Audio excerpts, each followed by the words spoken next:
오랜만에 고향집을 찾았을 때였습니다. 낡은 대문을 열고 마당에 들어서는 순간 한 송이 꽃이 눈에 들어왔습니다. 담장 밑에 피어있는 작고 보라색 꽃이었습니다. 그 순간 가슴 한쪽이 뜨끈해지면서 까맣게 잊고 있던 기억 하나가 물밀듯이 밀려왔습니다. 어머니의 목소리가 들리는 것 같았습니다. 그 꽃을 보며 환하게 웃으시던 어머니의 얼굴이 선명하게 떠올랐습니다. 그때 문득 깨달았습니다. 우리가 잃어버렸다고 생각한 기억들은 사라진 것이 아니라 단지 어딘가에 잠들어 있을 뿐이라는 것을 말입니다. 그 꽃의 이름조차 정확히 기억나지 않았습니다. 하지만 그 향기는, 그 색깔은, 그 모습은 50년 전 어린 시절로 저를 단숨에 데려갔습니다. 마당 한쪽에 쪼그리고 앉아 그 꽃을 바라보고 있던 7살 아이의 제 모습이 보였습니다. 어머니는 그 옆에서 빨래를 널고 계셨고 마당에는 따스한 봄볕이 가득했습니다. 그날따라 유독 예쁘게 보였던 그 꽃을 꺾으려 손을 뻗었을 때 어머니가 말씀하셨습니다. 꺾지 말고 보기만 하렴. 예쁜 것은 그냥 두어야 더 오래 볼 수 있단다. 그때는 그 말의 의미를 몰랐습니다. 예쁜 걸 꺾으면 안 되는지, 가지고 싶은데 왜 참아야 하는지 이해할 수 없었습니다. 하지만 지금은 압니다. 어머니가 가르쳐 주려 했던 것이 무엇인지 말입니다. 아름다운 것을 소유하려 하지 말고 그 자리에서 존중하며 바라보는 법을 배우라는 것이었습니다. 그 가르침은 꽃에 대한 것만이 아니었습니다. 인생을 대하는 태도에 관한 것이었습니다. 60이 넘은 지금에야 그 기억이 다시 떠오른 것이 신기했습니다. 그동안 수없이 고향집을 다녀갔는데 왜 그날따라 그 꽃이 보였을까요? 왜 그날따라 어머니의 목소리가 들렸을까요? 아마도 제가 준비되어 있었기 때문일 것입니다. 그 기억을 다시 마주할 준비가, 그 의미를 이해할 준비가 되어 있었던 것입니다. 오랫동안 우리는 기억이란 것이 시간이 지나면 자연스럽게 사라진다고 생각했습니다.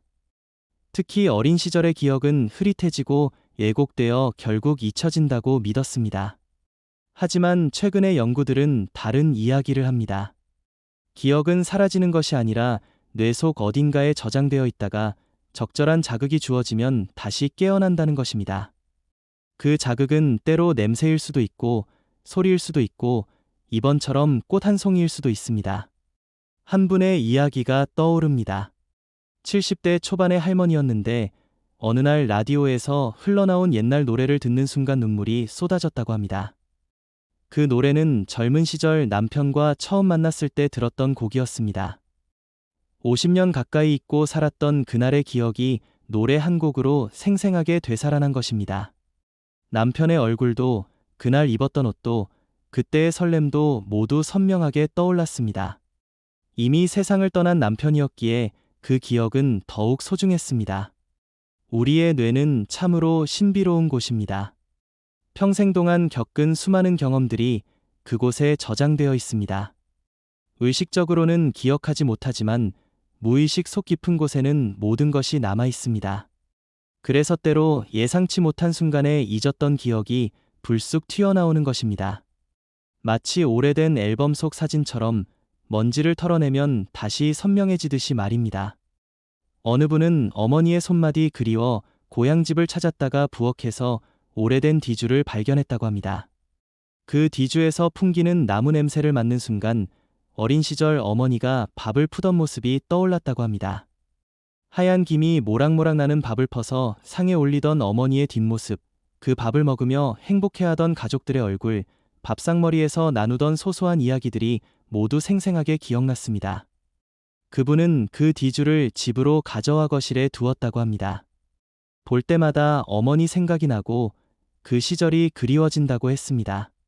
고향집은 그런 곳입니다. 기억의 보물창고 같은 곳입니다.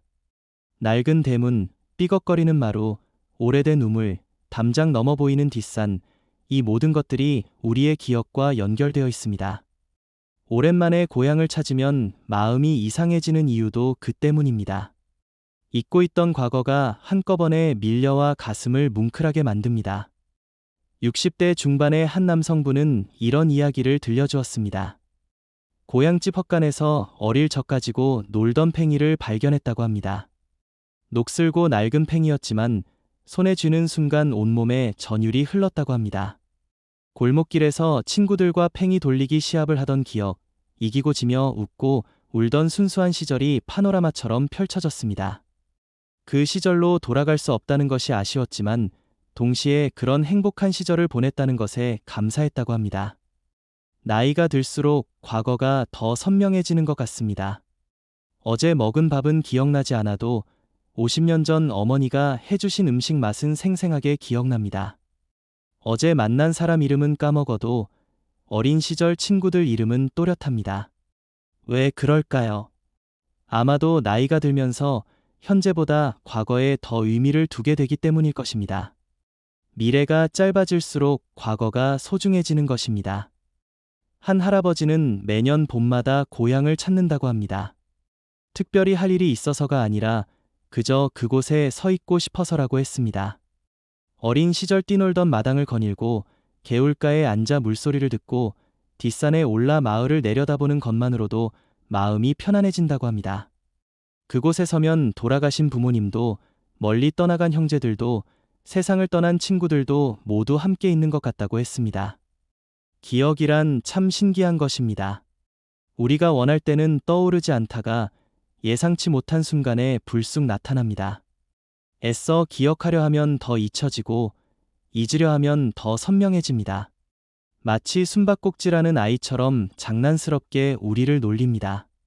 하지만 그 기억들은 결코 우리를 떠나지 않습니다. 언제나 마음 한구석에 자리 잡고 있다가 우리가 필요로 할 때 모습을 드러냅니다. 어느 할머니는 손녀가 그린 그림을 보다가 갑자기 눈물을 흘렸다고 합니다. 손녀가 그린 것은 단순한 집 그림이었는데 그 모습이 할머니의 어린 시절 살던 집과 똑같았던 것입니다. 굴뚝에서 연기가 나는 작은 초가집, 마당의 핀 꽃들, 담장 넘어 보이는 산, 모든 것이 똑같았습니다. 손녀는 그저 상상으로 그린 그림이었지만 할머니에게는 잃어버린 시간으로 가는 문이 되었습니다.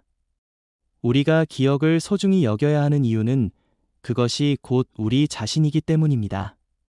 우리가 겪은 모든 순간들이 모여 지금의 우리를 만들었습니다. 행복했던 기억도, 슬펐던 기억도, 평범했던 일상도 모두 소중합니다. 그 기억들이 있었기에 우리는 지금 여기에 존재합니다. 70대 후반의 한 할아버지는 요양원에 계신데 가끔 과거 이야기를 하신다고 합니다. 같은 이야기를 반복하셔도 가족들은 귀담아 듣습니다. 그 이야기들이 할아버지의 인생이고 할아버지가 살아온 증거이기 때문입니다. 언젠가 할아버지가 떠나시면 그 이야기들도 사라질 테니 지금 듣고 기억해 두는 것이 중요합니다. 우리 모두에게는 그런 기억의 방아쇠가 있습니다. 어떤 사람에게는 꽃이고, 어떤 사람에게는 노래이고, 어떤 사람에게는 냄새입니다. 그것이 무엇이든 그 순간을 소중히 여겨야 합니다. 기억이 찾아온 것을 감사히 받아들이고 그 기억 속에서 의미를 찾아야 합니다. 어느 분은 아버지의 낡은 시계를 물려받았는데 그 시계를 볼 때마다 아버지가 생각난다고 합니다. 아버지의 손목에 차여있던 그 시계, 똑딱거리는 소리, 금속 특유의 냄새, 모든 것이 아버지를 떠올리게 합니다. 비록 아버지는 이미 세상을 떠났지만 그 시계를 통해 아버지는 여전히 살아 있습니다.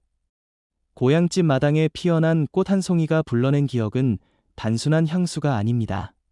그것은 우리가 어디서 왔는지, 어떤 사람인지를 일깨워주는 소중한 선물입니다.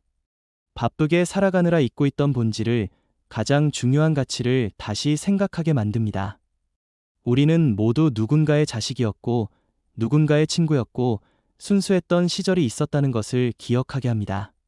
그래서 가끔은 고향을 찾아야 합니다.